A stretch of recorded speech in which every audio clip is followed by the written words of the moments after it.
show you how we garden and why I use these hoop houses. This is all we do anymore is the hoop houses. We used to have this acreage plowed up. I used to have a produce stand, sell all the produce, but it got to be too much for me. So now we got these hoop houses, and they're just great, especially in this climate that we have here. They're not all that hard to make. Let me give you a little rundown on this one. I have two of them. The dimensions of them are, they're 20 wide, they're 9 feet high, and they're about 33 to 35 feet long. All I did was I laid them out, squared them up, drove some rebar into the ground, like every, I don't know what it was. Let me take a look. Every 40 inches, I drove a piece of rebar down. And then I went and got me some PVC pipe. This is what's in here now. This part here is 1.5 inches PVC. And I put the PVC over top of the rebar. I drove the rebar down. I used 3/4 inch rebar. I drove it down about 2 feet, I guess. I squared it up first. Then I pushed the PVC pipe in, the 1.5 inches, and I couldn't buy pieces that were long enough at our local supply houses here to reach my 20-foot wide. The reason I wanted it 20-foot wide is because I wanted to be able to get more rows inside. Well, the first thing I did is I connected 2 pieces of 1.5 inches and tried to bend them over, and they snapped. So what I had to do, I'll show you here in a little bit, what I had to do is up top here, from here over the top, over the hump, I used 1 inch PVC. And that bent right over. And on the other end, I went back to the 1.5 inches. What I did when I slid it in there, I shot a screw through it, duct taped it so it wouldn't snag on the plastic. Once I did that, I had them up. Let me grab this camera, we'll walk around.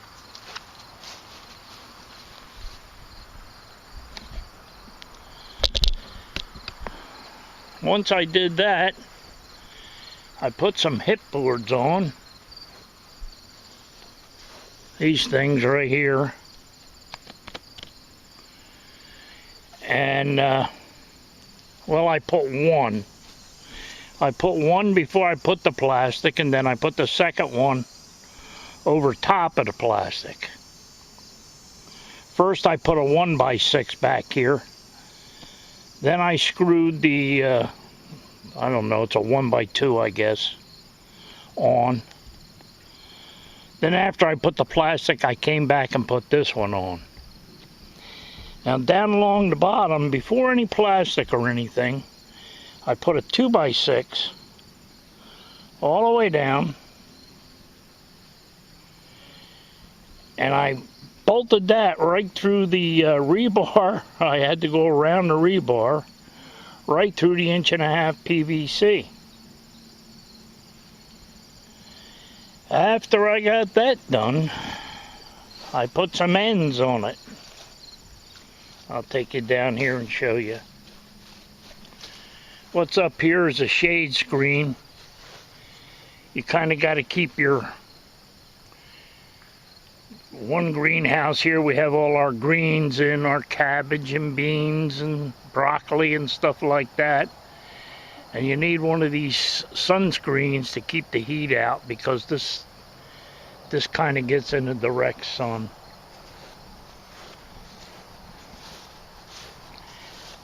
I put ends on it, as you can see. Just made them up out of 2x4s. Nailed the plastic to it.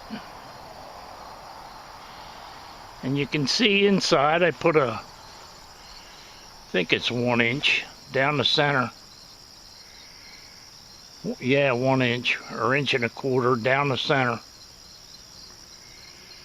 to support it. Now you can see in here, I think you can see, it's a little dark, where I joined the two pieces.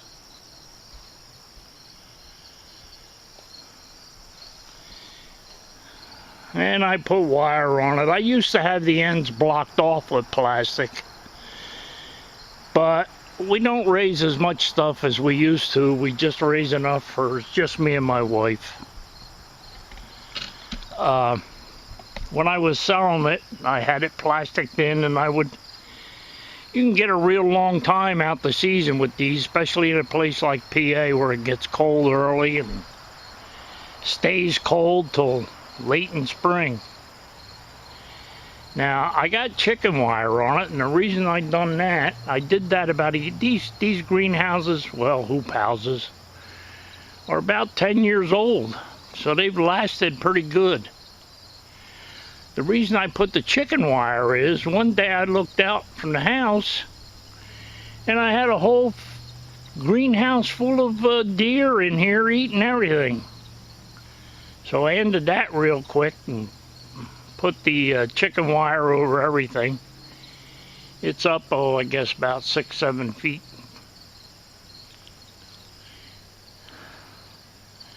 Now, what else I did is I ran water line.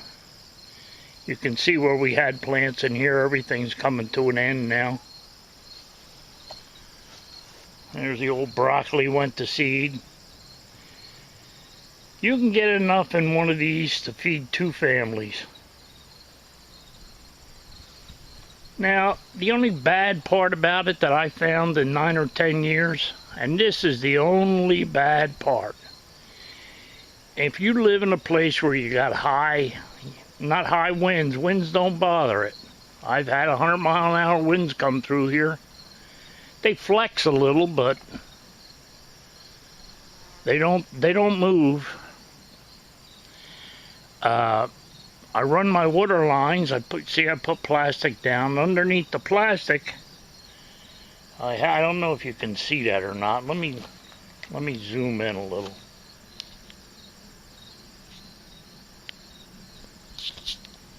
Wait a minute, this thing is... See, I have water lines with shutoff valves on them. Everything comes back to a main line. Comes clean through here, over to, I don't know if you can see it, over to this water filter, which is on the outside. And that's connected to a hose. So when I want to water, I just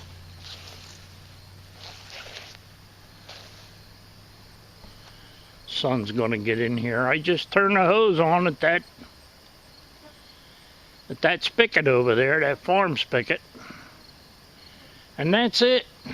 You ain't got no headaches with watering or hoses to run or anything like that. I leave it on for an hour, shut it off, and that's the end of it. Now, one time, I'm facing the wrong way here. All this used to be plowed. We used to plant, 300-400 tomato plants. Used to be plowed all the way back to the driveway. All of it. But since we stopped selling, since I got older and we stopped selling, we just do it for ourselves now. And I'll tell you, I couldn't live without these greenhouses. Makes life so much easier, and they're not that expensive to build. I started to tell you the only bad thing about these things is if you live in a place that's got a lot of snow, you best hope it snows in the daytime. Because they will collapse with 2 or 3 feet of snow on them. What I do is, there's something else I don't know. The sun's coming out bright here and might be hard to see. All down along that center beam there, wherever there's a cross member, there's a bolt sticking through. So what I take and do in the wintertime is I put 2x4s standing up, drill a hole in one end, socket on that bolt, and stand it up in there. When I got them 2x4s in there, she'll hold about a foot and a half of snow. Then I got to come out and sweep the outside off. And I have been up sometimes when we get, blizzards and stuff like that. We've been up half the night, coming out every 2 hours and clean them off. But I'll tell you, it's a godsend as far as raising things. What we found is you get less bugs, you get better crops, you're not heating it, but yet just that little bit of sun on it keeps it pretty toasty in there. We can get, if I want to, a lot of times we get clean into November with raising. Now, not raising tomatoes or anything, green crops.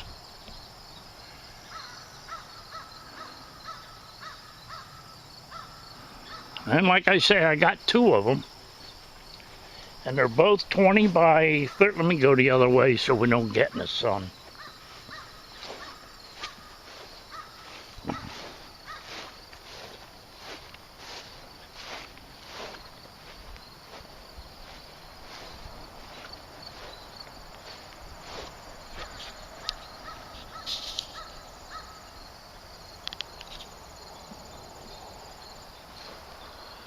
And they all got ends and they all got the chicken wire.